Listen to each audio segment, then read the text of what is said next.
What's up everyone, I'm back with another video. Now today's topic, if the title didn't give it away, is about Elune. There's a surprising lack of information about this game out and about, so I think summarizing what's known will be pretty helpful. Before I start though, a couple caveats with the information I'm about to provide. First, as I don't know the source, I can't say what is and isn't valid, but from how the information is written out, it seems to be feedback gathered from the CBT players.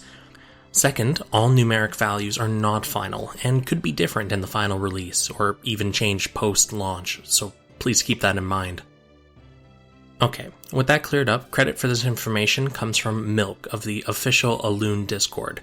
Thanks to him for his large write-up that I'm now changing into something a little more digestible. Now, on to the video. Elune, as you're probably aware, is a gacha game, so I think it's best to tackle that first. To get an idea of how this game's gacha works, let's talk rarities. There's 5 rarities in Elune's gacha, ranging from 1 star to 5 stars. They also have an associated rarity name: common, which is gray, uncommon, which is green, rare, which is blue, epic, which is purple, and legendary, which is orange. Now, let's say you roll the rare in the gacha. It would be 3 stars, right? Well, most of the time. You can actually roll a unit with a higher star value than it normally would have. In this vein, when someone references a natural, or nat, 5 star, they mean a unit who starts at 5 stars, not one that got more stars added than what it should normally have. Now that we have the concept of rarities kind of all out and about, let's talk about rates and duplicates.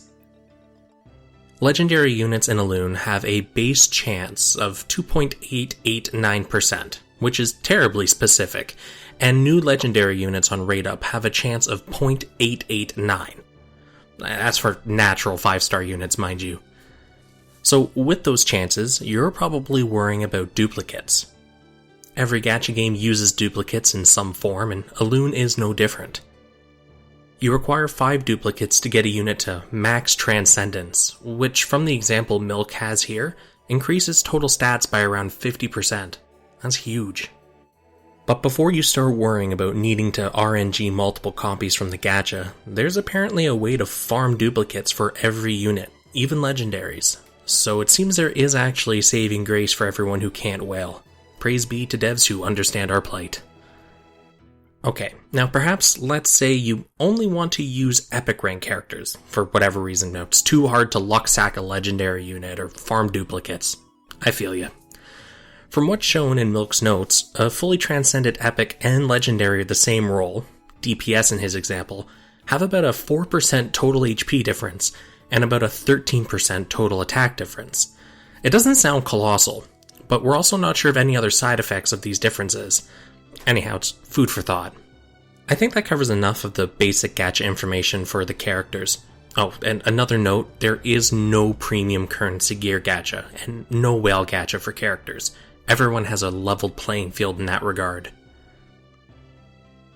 Alright, so with the gacha all taken care of and talked about, let's move on to the gacha currency itself. Weekly missions reward 160 gems upon completion, and you also get a summon ticket from one of those said missions.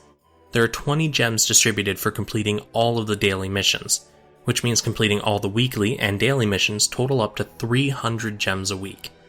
Beyond that 300 per week, you can also obtain gems as login rewards on the 3rd, 10th, 17th, and 24th days of each month.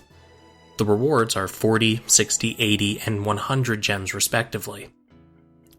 There's apparently also a consecutive login tracker the game has that resets every 10 days.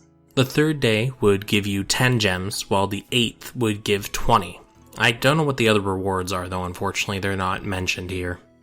So, in a month, if you log in every day and do every weekly and daily mission, that'll total up to a whopping 1,400 gems and a handful of summon tickets a month.